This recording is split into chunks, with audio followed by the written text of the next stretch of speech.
Rachel glided between the tables at La Fontaine with the ease of someone who knew every inch of the luxurious dining hall. The expensive perfume of the patrons blended with the delicate aroma of the dishes crafted in the kitchen, creating an atmosphere that seemed otherworldly. But to Rachel, it was just work. The young waitress, her hair tied back in an effortless bun and her uniform pristine, had dreams far bigger than what this restaurant could contain. The piano in the corner of the room was a constant reminder of those dreams. A black Steinway Grand, gleaming under the elegant lights, it was rarely played. Rachel passed by it every day, feeling a pang in her heart. It wasn't envy, but longing. Her mind wandered to memories of sunny afternoons spent with her mother, who always said, "Music is your voice, Rachel. Don't let anyone silence it." But life had silenced it. Her mother's untimely death, the mounting bills, and the need to put food on the table had forced Rachel to shelve her passion, like a book closed and waiting to be rediscovered. Now she only played the piano in rare solitary moments after her shift, when the empty dining hall granted her permission to dream. That evening, La Fontaine was busier than ever. Rachel barely had time to catch her breath between orders, but the work served as a distraction from the doubts that haunted her. Would her dreams ever come true? Or was she destined to serve tables, watching others enjoy a life that seemed so out of reach? Then the restaurant doors opened with a rush of cold air, announcing the arrival of William Porter. He was the kind of man who made everything else seem smaller. Tall, impeccably dressed, with a smile that felt more like a warning, William exuded an aura of superiority that even the most seasoned waitstaff found intimidating. Rachel felt a chill. She had heard stories about him, a powerful businessman known as much for his wealth as for his ruthless treatment of people. William strode to a reserved table in the center of the room, surrounded by his entourage of friends and associates. While the others laughed and toasted, William maintained a calculated demeanor, his eyes scanning the room as if searching for something or someone to entertain him that evening. Rachel tried to avoid his gaze as she poured water at the table, but it was impossible to ignore the energy he radiated. "You're new here, aren't you?" William asked, his voice deep but laced with condescension. Rachel looked up, startled by the direct question. "I've been working here for a few months, sir." "Ah, I see, you seem talented," he said. And Rachel sensed something insincere in his choice of words. Before she could respond, he continued, "That piano in the corner, does anyone ever play it?" Rachel hesitated. "Sometimes, yes, but most nights it stays silent." William raised an eyebrow, as if he had just discovered his next source of amusement. "Do you know how to play?" The question hung in the air like bait, and Rachel felt the eyes of other diners beginning to shift toward her. Her hands holding the tray remained steady, but her heart raced. "A little, sir. I'm not a professional." He smiled, but it wasn't a warm smile. "So you do play. Why don't you give us a little performance? After all, the piano is there to be used, isn't it?" Rachel felt her cheeks flush. The suggestion seemed innocent enough, but she knew what lay behind it. William wasn't asking to hear music. He wanted a spectacle, a public display to feed his ego. The dining hall began to grow quieter as more patrons tuned in to what was unfolding. "I appreciate the suggestion, but I'm working," Rachel replied, striving to stay composed. William let out a short laugh, just loud enough to draw more attention. "Come now, my dear. Don't be difficult. Life's too short to waste hidden talents. Or are you afraid you're not good enough?" The remark cut deep, but Rachel remembered her mother's words. "Don't let anyone silence you." She took a deep breath, feeling the weight of the moment pressing down on her. Everyone was watching, waiting for her response. "Very well," she said, her voice steadier than she had expected, "but I'll play only one piece. After that, I'll return to my work." The room fell silent as Rachel walked over to the piano. Sitting on the bench, she adjusted her posture and placed her hands on the keys. She closed her eyes for a moment, letting the memory of her mother guide her. Then she began to play. And with that, the night took a turn no one could have foreseen. The first notes of Claire de Lune filled the room, soft and delicate like a gentle breeze through an open window. Rachel played with steady hands, but a racing heart. As the piano came to life, her mind disconnected from the surroundings, diving into the music. That melody wasn't just a classical piece, it was a fragment of her soul, a wordless story of postponed dreams and hidden pain. The once lively dining hall, buzzing with conversations and laughter, fell into absolute silence. Cutlery stopped clinking, glasses froze mid-air. Patrons and staff alike stood still, as if enchanted by the notes that seemed to dance through the air. Rachel noticed none of it. Her eyes were fixed on the keys, her thoughts on precious moments shared with her mother, practicing this very piece on an old, out-of-tune piano.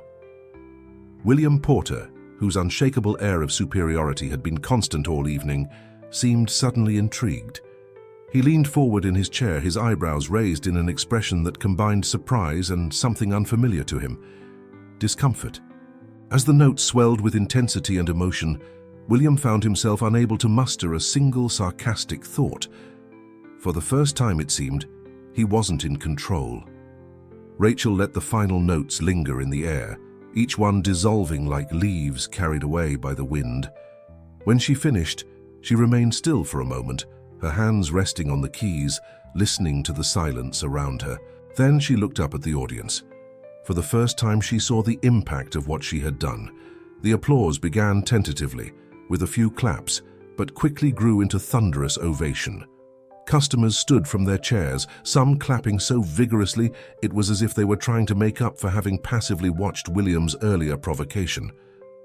Rachel blinked, stunned, trying to take in the moment. The restaurant manager, typically stoic, looked emotional, while Olivia, her friend and co-worker, waved enthusiastically from across the room. William, on the other hand, remained seated. He was clapping, but slowly, almost mechanically. His gaze fixed on Rachel was no longer one of arrogance, but something more complicated, something he couldn't quite name.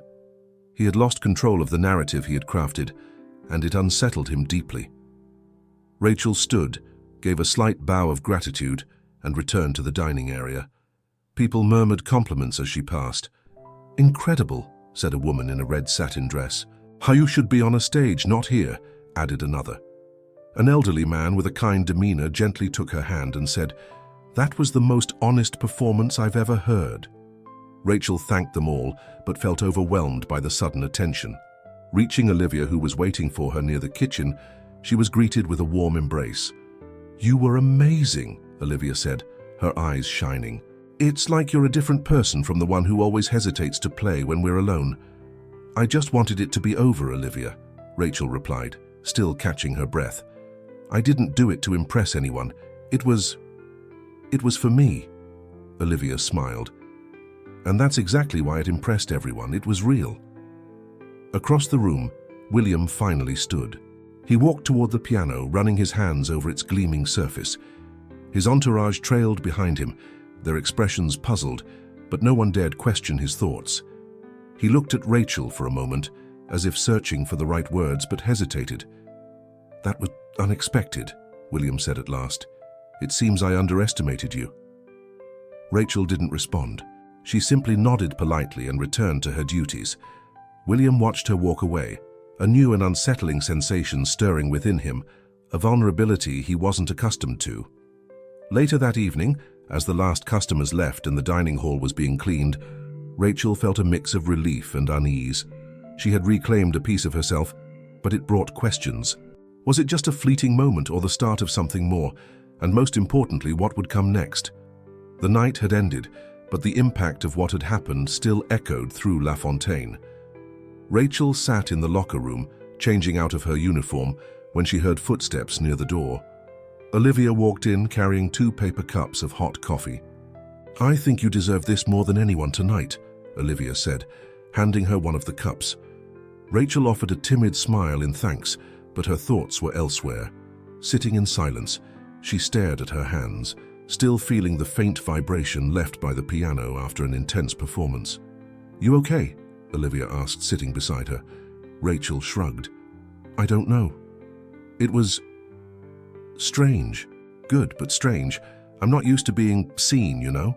"Seen? You were given a standing ovation," Olivia laughed. "That's not being seen, that's being recognized, and honestly, it's about time." Rachel knew Olivia was right, but the weight of the night still felt overwhelming. She was processing not just the humiliation William had tried to orchestrate, but also the unexpected support she'd received from the audience. Something inside her had shifted, as if a door long locked had finally been opened. Before they could continue, the manager appeared at the door. He looked hesitant, as if unsure whether to interrupt. "Rachel, can I speak with you for a moment?" He gestured for her to follow. Rachel exchanged a glance with Olivia before standing. She followed the manager to his cramped, cluttered office, where he motioned for her to sit. "First, I want to say how proud I am of you tonight. What you did, it was something special. The customers were still talking about it as they left," he began, his voice softer than usual. "Thank you," Rachel replied, unsure of what to expect. The manager scratched his neck, a nervous habit of his. "Well, there's something else. A woman who was here tonight left a card for you. She said she works in music and would like to speak with you. I thought it best to give it to you personally." He slid a small card across the desk. Rachel picked it up, her heart pounding. It read, "Margaret Bell, music producer." "Did she say anything?" Rachel asked, trying to hide her mix of anxiety and excitement. "Just that she was impressed with your performance. I think it'd be a good idea to reach out," the manager said with a faint smile. "If you need references or anything, let me know." Rachel thanked him, still staring at the card as if it might vanish. When she returned to the locker room, Olivia was waiting, visibly curious. "What was that about?" Olivia asked as soon as Rachel walked in. Rachel showed her the card, and Olivia practically jumped out of her seat. "Are you serious? A music producer?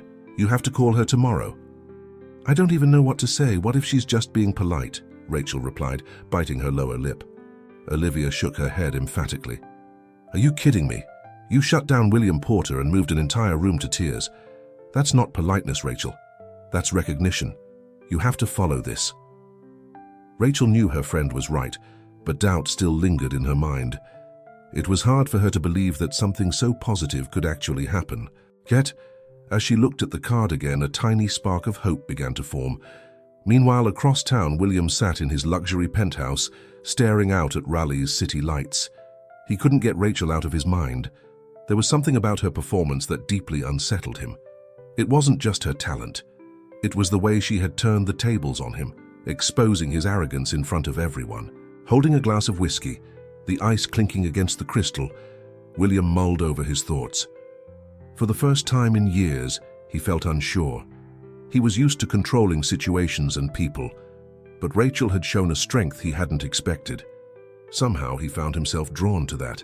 Taking a sip of whiskey, William picked up his phone and made a quick call. "I need information on a waitress named Rachel. She works at La Fontaine. Find out everything you can." He hung up, unsettled by the unfamiliar feeling gnawing at him. He needed to understand who this woman was, the one who had disarmed him so completely. Back in the modest apartment she shared with Olivia, Rachel lay in bed, staring at the ceiling. Margaret Bell card rested on the nightstand, a beacon calling to her. Her mother's words echoed in her mind. "Music is your voice." For the first time in years, Rachel felt that perhaps, just perhaps, it was time to let that voice be heard again. The day began with an overcast sky, but inside the small apartment she shared with Olivia, Rachel felt a mix of nervousness and excitement that overshadowed any weather. Margaret Bell card was in her hand, her fingers brushing the paper as she tried to gather the courage to make the call. Olivia, ever the encourager, was in the kitchen brewing coffee, casting expectant glances her way. "Are you going to call or just stare at that card until it disappears?" Olivia teased, handing Rachel a mug. "I'm working on it," Rachel replied with a nervous laugh. "What do I even say? Hi, I'm Rachel, the waitress who was publicly humiliated before playing piano for a room full of strangers." "No, you say, hi, I'm Rachel, the pianist who moved an entire room and made everyone realize my undeniable talent," Olivia replied, raising an eyebrow as if it were obvious. Rachel sighed, knowing she had no choice. It was now or never. With trembling fingers, she dialed the number on the card and waited as the phone rang. After what felt like an eternity, a woman's voice answered. "Margaret Bell, who's calling?" "Hi, I'm Rachel. Rachel from La Fontaine. You left your card with me last night," she began, stumbling over her words. Margaret's voice instantly warmed. "Ah, Rachel, I'm so glad you called. I was hoping you would. Your performance was absolutely beautiful. You have incredible talent." Rachel felt her face heat up. Thank you. I honestly didn't expect that much attention. I just played because I was pressured into it. And that's what made it so genuine, Margaret replied. I've worked with artists for years, and I can tell your talent is something rare. I'd like to invite you to my studio for a trial session. Nothing formal, just to see how you feel about recording. Rachel was silent for a moment, processing the offer. She could hardly believe this was happening. I'd love to. Thank you for the opportunity. Great. I'll send you the details via text. Shall we say tomorrow? Margaret asked, her voice brimming with enthusiasm. Yes, of course. See you tomorrow. When she hung up, Rachel couldn't contain her smile. Olivia, who had been watching closely, practically leapt from her chair. Well, what did she say? Olivia asked, practically vibrating with excitement. She wants me to go to her studio tomorrow to record something, Rachel replied, still in disbelief. Olivia let out a squeal of delight. I knew it! This is your big chance, Rachel. You're going to crush it.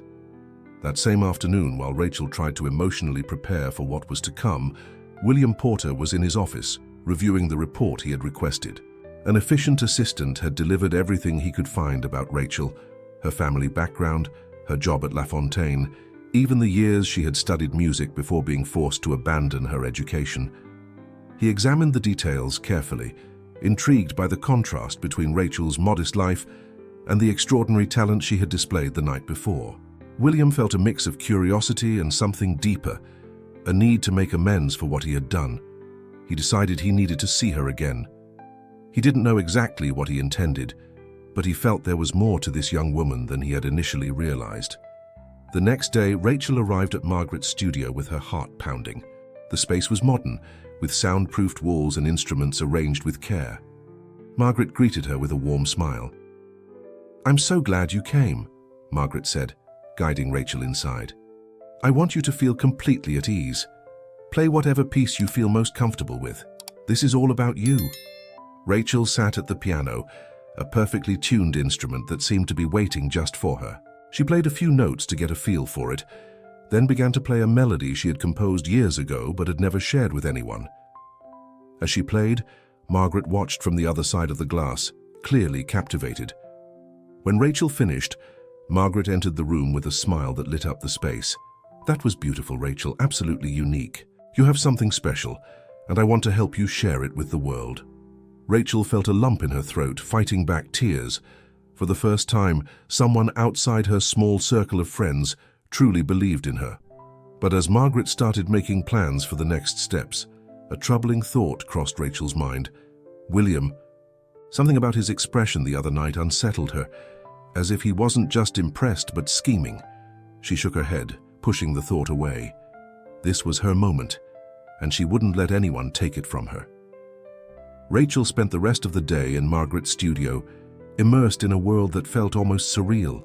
She recorded several pieces, including some of her own compositions which Margaret encouraged her to explore. Every note felt like a release, an expression of everything she'd kept bottled up for years. By the time she left the studio that evening, she was exhausted but with a profound sense of accomplishment she'd never experienced before. However, her euphoria was interrupted the next morning when she arrived for another shift at La Fontaine. The restaurant seemed the same as any other day, but there was a tension in the air that she couldn't quite place. Olivia, who met her in the kitchen, seemed to know something. Have you seen who's here? Olivia whispered, her expression tinged with worry. Rachel frowned. Who? William Porter.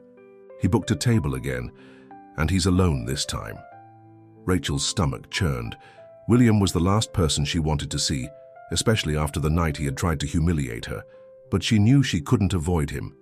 He was in the restaurant, and she had a job to do. When she walked into the dining area to serve another table, William was there, seated at one of the central tables. Unlike his usual commanding presence, he seemed more subdued, almost introspective. When their eyes met, he gave a small wave, a gesture that felt less like provocation and more like a request for her attention. Rachel took a deep breath, squared her shoulders and walked over to him. She couldn't deny the weight of his presence, but she refused to let him intimidate her again. Good evening, Mr. Porter. What can I get you tonight? She asked, her tone polite but distant. William looked up at her, and for a moment he seemed to hesitate. Good evening, Rachel. Before anything else, I want to apologize for my behavior the other night. I was insensitive, and you didn't deserve that." His words caught her off guard. She had expected arrogance, sarcasm, maybe even another attempt to belittle her, but not an apology. He seemed sincere, and it threw her off balance. "Thank you for saying that, Mr. Porter," she replied, keeping her tone professional. "Is there anything else I can do for you?" William offered a faint smile, but it was different, almost humble. "Yes, actually. I'd like to talk to you if you have a moment. Not as waitress and customer, but as two people who might be able to help each other." Rachel narrowed her eyes, wary. "Help each other? What do you mean by that?" William gestured to the chair across from him. "Please sit. I promise I won't take much of your time." She hesitated, but ultimately gave in to her curiosity. She sat down, her posture guarded. "I'm listening," she said, crossing her arms. William leaned forward slightly, his elbows resting on the table. "You're talented, Rachel. Not just good, but extraordinary. I know talent when I see it. But talent, unfortunately, isn't enough. The world is harsh, especially for people like you who don't have connections or money to back them. That's where I come in." Rachel's eyes narrowed further, her suspicion deepening. "You're offering to help me. Why? What do you get out of it?" William let out a small sigh, as if he'd anticipated the question. "Honestly? Maybe a bit of redemption. I've spent most of my life believing I could use people however I wanted, but you showed me something different. I want to support you, Rachel. And yes, maybe this is my way of making up for some of my mistakes, but that doesn't change the fact that I believe in your talent." Rachel sat in silence for a moment, trying to process his words. It was hard to believe that a man like William could have genuine intentions. But there was something in his tone, in his expression, that seemed honest. "I don't know if I can trust you," she finally said. William nodded as if he expected that response. "I'm not asking you to trust me, just to let me help. Think about it." He stood, leaving a card on the table before walking out. Rachel stared at the card without touching it, feeling herself pulled in conflicting directions again. William seemed genuine, but his history didn't inspire confidence. And she already had Margaret, who believed in her without expecting anything in return. She needed to decide whether William was an opportunity or a risk.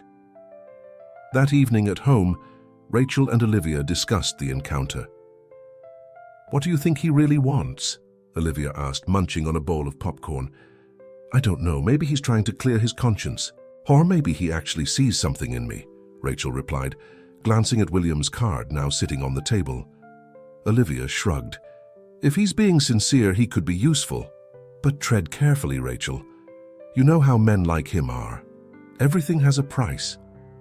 Rachel knew Olivia was right, but at the same time she couldn't deny that part of her wanted to take the risk. After all, her mother always said sometimes you have to take a leap of faith. The hall buzzed with conversation, the chatter of the guests flowing like a soft melody before the event officially began. Rachel felt out of place in such a luxurious setting, yet something deep inside her stirred. It was as if, despite her insecurities, she was exactly where she was meant to be. William appeared at her side, as impeccably dressed as ever, though his demeanor was more subdued than usual. "Are you ready?" he asked, glancing toward the stage where the piano waited under the spotlight. "I'm not sure anyone's ever truly ready for something like this," Rachel replied, trying to mask the tension in her voice. William chuckled softly. "Trust yourself. You have something most people here will never have. Authenticity." His words caught her off guard. Before she could respond, the host took the stage, speaking about the importance of the charity event and highlighting the causes supported by William's foundation. Rachel listened, but her attention was fixed on the piano. When the host announced her performance, polite applause rippled through the room, and she made her way to the stage. The spotlight was on her. The audience, a mix of business magnates, artists, and philanthropists, anticipated something remarkable. Rachel seated herself at the piano, adjusted the bench, and took a deep breath. She looked at the keys, old friends that had been with her through countless struggles. Then she began to play. The melody she chose was her own composition, a piece that encapsulated her journey. The notes flowed like a serene river, gradually building into a powerful torrent. Slowly, the room fell silent. All eyes were on her, and even William, watching from the back of the hall, seemed mesmerized. As she played, Rachel lost herself in the music, memories flooding her mind. The late nights spent dreaming of moments like this, the hardships, the doubts. All of it faded, replaced by a profound sense of purpose. When the final note echoed through the room, a beat of silence hung in the air before the hall erupted in applause. Rachel stood, bowed, and scanned the audience. That's when she spotted Margaret at the back of the room, standing and clapping with a wide smile. William, also standing, wore a more reserved expression, as if he were processing something he couldn't quite articulate. After her performance, Rachel was surrounded by guests eager to congratulate her. Some extended invitations to future events, others encouraged her to continue composing. Margaret quickly found her, taking her arm and steering her away from the crowd. "You were spectacular," Margaret exclaimed, breathless. "Their reaction says it all. You're ready for the next step, Rachel. We have to seize this momentum." Rachel smiled, overwhelmed by the support, but before she could respond, William joined them. "Margaret, I imagine you're just as impressed as I am," William said, his tone measured. "Not impressed, William, convinced. I always knew Rachel had this in her," Margaret replied, her voice firm and deliberate. Rachel felt the tension between them, an unspoken competition simmering beneath their words.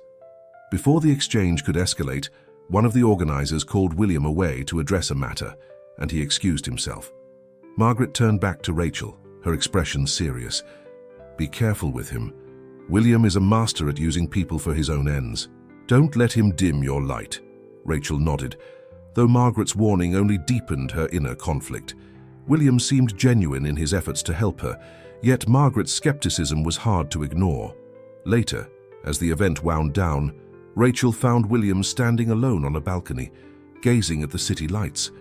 There was something different about him tonight, something almost vulnerable. "Why are you out here alone?" she asked, stepping closer. William shrugged, a faint smile crossing his face. "Sometimes big crowds aren't as comfortable as they look." Rachel chuckled softly. "I thought you loved being the center of attention." William turned to her, the smile fading. "Maybe I did for too long, but watching you tonight, it reminded me that real talent doesn't need applause to shine." It was inspiring. Once again, his words took her by surprise, but she couldn't shake the need to keep her guard up. "Thank you, William. But I need to know, why are you really doing this? Why are you so interested in helping me?" William hesitated, as if choosing his words carefully. "Because you made me realize something I didn't want to admit. I've spent my life trying to prove my worth to the world, but you prove yours just by being who you are. I want to be part of that, not to change you, but to learn from you." Rachel studied him, searching for any hint of pretense.